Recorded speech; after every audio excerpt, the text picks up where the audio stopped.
Are you telling me now that those construction workers that used to wolf whistle at you when you walk by, Yeah. that's what you're missing? We used to poo-poo that back in the day, and now we look back at that and say, oh, that was kind of nice. I don't think you're allowed to say poo-poo on television, are you? Well, I just did. Okay. Welcome to Little Wonders Live, where we explore Gen X both from the male lens as well as the female. Today, our episode is focusing on the midlife attention shift. My name is Brian Asha. I'm a recording artist and a coach, and I am a co-founder of House of Little Wonders. And I am Angie DeGeronimo, and I have been a coach, performance coach in Silicon Valley for the last couple of decades. We won't mention how many. Well, let's talk about our goal today. We're here to reflect and give some practical advice on what to do around this shift. You've been working with women for 25, 30 years. Help me understand, what do they mean when they say, I'm feeling invisible? Yeah, life, for many women, life in their 20s and 30s is filled with external validation. So there's a little more compliments and there's more opportunities in the workplace. And once you hit midlife, things start to feel like they're slowing down. What does that mean? It's slowing down. I mean, most of the time I hear that, in midlife, women are busier than ever, they're pulled in every direction. What do you mean it's slowing down? I'm going to say that we generally get less attention. And when we get less attention, we feel like we have less power, or we feel a little less of the power that we felt in our younger part of our careers, where you're more striving and driving. That's going to cause us to feel a little less confident. I think confidence changes. I think we start to notice our age a little more. We are probably wanting to move a little slower, but we can't in the workplace, really. And I think there's also a sense of our mortality. And there's a little less coming to us in the workplace. I have a question for you, Angie. When I hear my clients talking about feeling invisible, they're not really talking about feeling invisible in the workplace. They're not feeling noticed. Does that make more sense? Okay. Their skin is changing. Their hair is changing. I think it's physical as well as the workplace. See, she can't even say it. You cannot even say it. You can't even say it out loud. I'm feeling invisible because I don't have the same attention that I used to get from men, or from the opposite sex, or from the same sex, if that's the way your boat gets floated. Right? That's what they actually mean. It's not that, I'm feeling invisible at work. Okay. So if we're feeling less noticed by men, it makes us feel like we're over the hill. Is that what you're talking about?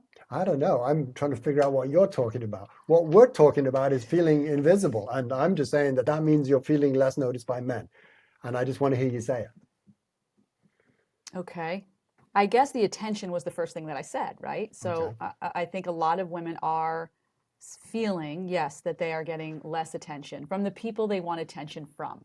So does that... And not all women want attention from men, right? No, for sure. So whoever they want attention from, sure yes, So does that... Are you telling me now that those construction workers that used to wolf whistle at you when you walk by, that's what you're missing? We used to, poo-poo that back in the day, and now we look back at that and say, oh, that was kind of nice.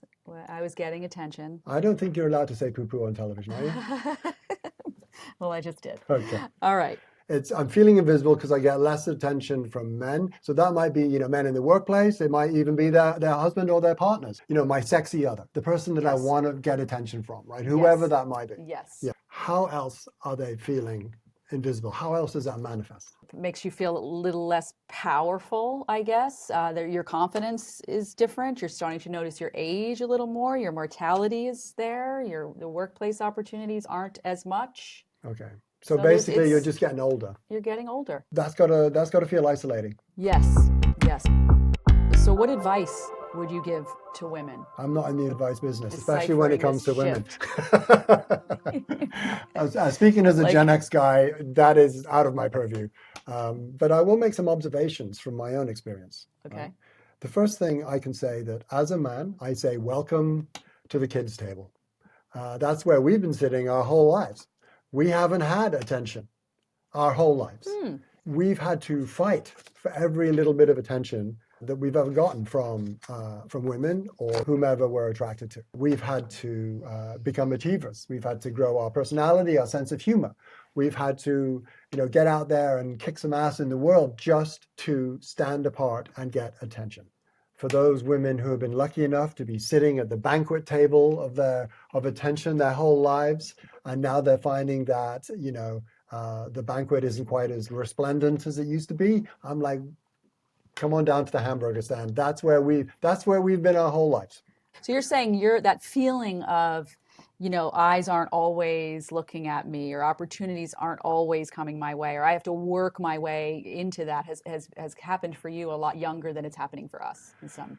Is that Well, what I you're think saying, that most of your life? the point I'm making is that men are generally invisible, and I would also say that women who are not conventionally attractive are also invisible. They've been invisible their whole lives. We've all been invisible our whole lives, except those people that haven't been, and they're the ones that are feeling the pinch now. Because I Yes. understand that it's tough. It's tough. So when I say, or women are coming forward saying, I just don't feel as, we can even say beautiful as I used to. My skin is changing, my hair is changing, my eyes are changing, my mind is changing. We're going through these changes. You would say that that's largely, we can look at it like this is our time to do something about that and to shift, which is what we're talking about. We're in this shift time in our lives, and it's time to do something about it. So is your advice then to our audience to begin to think about ourselves differently, or to do something different? So when I hear women talk about feeling invisible because they're not getting the same kind of attention from men that they used to, for me, there seems to be this underlying subtext to that, which is blaming men. Oh, men are so shallow. They don't see what a vibrant, amazing woman I am underneath, the gray hair I may have, or the extra few wrinkles that I have. And I actually object to that. That is not what's happening here.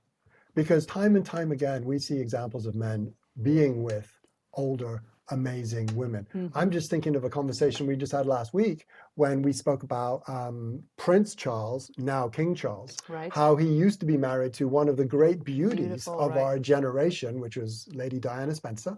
Mm-hmm. And he actually left Lady Di to be with Camilla. And Camilla was not famous for being one of the great beauties of her generation. So I don't buy that. Mm-hmm.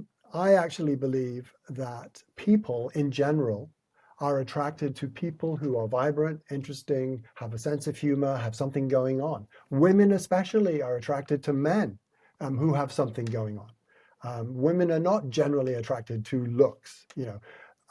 If you're good looking, you might get that first glance across the room, but you better be delivering more than just that if the thing's going to go anywhere. Right. So another interesting fact that I actually just read about was that, Pornhub, which is the biggest porn site in the world, I believe, they do these annual rankings about what people are watching across all of their internet properties. And I think it's number one, and if it's not number one, it's number two. It's older women. They call them MILFs, it's No, men. I don't know. Of course not. But men are attracted to older women, and the data is there. So it's not a function of your age. It's a function of who you are as a person and what you have going on. Okay. And I've been married for a long while to one man for over 30 years. And I do not feel, meaning being in one relationship, I've had a very similar career. I've been in entrepreneurship most of my life, but there's always for me a reinvention, right? I don't connect with this invisible at middle age. And I do think it is because I have a lot going on, and I do really enjoy exercise and taking care of myself, and looking and pausing, I would say, and taking time to take stock of where I am and where I want to go. So would you say that that's also part of it? Absolutely. And what I would say, Angie, is that it doesn't actually matter why you feel invisible. If you do feel invisible or disempowered, or taken advantage of or passed over, it doesn't really matter why. What matters is what can you do about it? Right. Why don't we talk about that right now? Right. What can you do about that feeling? Yes, well, little wonders, we call them little wonders. Yeah. These are simple daily habits that put your health and happiness first. So the one that I would think about, just directly connected to this invisible concept, is to take time to get closer to yourself. Right. And we call these time ins. These can be done for 2 minutes, once a day, 3 minutes, to set that alert and take away the technology. Try to have no contact with other people, get off tech, sit outside. It can be that small where you're just connecting and being still. You can also take that, there's an exercise you can do that we call it, like it's an adventure day, where you just take 3 hours out of your day, an adventure afternoon, where you do those 3 things again. So you're not spending money, you're not with anybody, and tech is out. So you're just, this can be something you do at the local, park, or you can actually take an hour drive and go somewhere. And we understand that you're very busy. You're very busy. This is why it can be so small. Yeah, but it can be once so a month, big. right? It can be once a month. Exactly. And that is the purpose of that time in, to connect with yourself. So why do we need to connect with ourselves? How does that help us with the feeling of being invisible? Right, because I think we can then ask the question, why do I feel that way? What is it about the way I'm currently living? So again, that taking stock. Right. And maybe it's about, what do you want? Yes. Right? Yes. Because the next thing is, what do I want to change? What do I want to work on? Where do I want to get to? Right. And I think that in the world we live in today, it's so frantic, Yes. And the news we're receiving on the hour, every hour, is all bad news, right?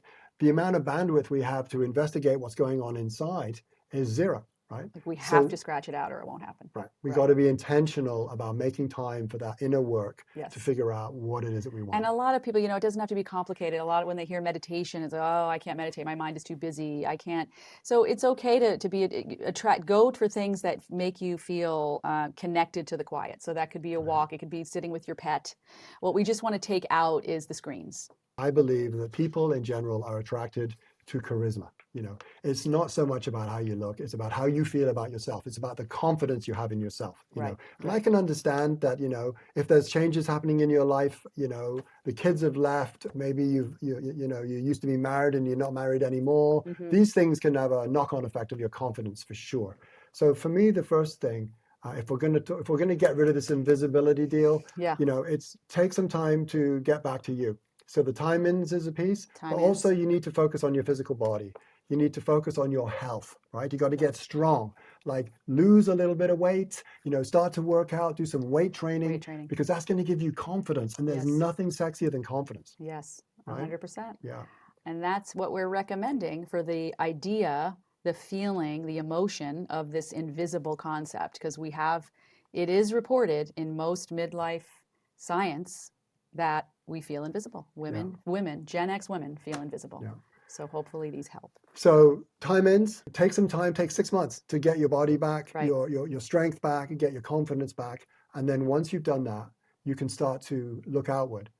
Go into your community, refresh your friend group, start to volunteer, meet some new people. Right. And when you come into that, you'll be radiating confidence and positivity, and you will attract people to you like never before. Right. Right? I agree. And you'll never be invisible again. I love that. That's great. Yeah.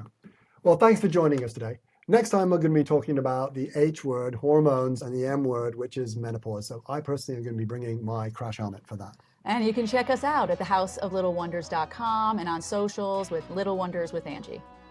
See you next time.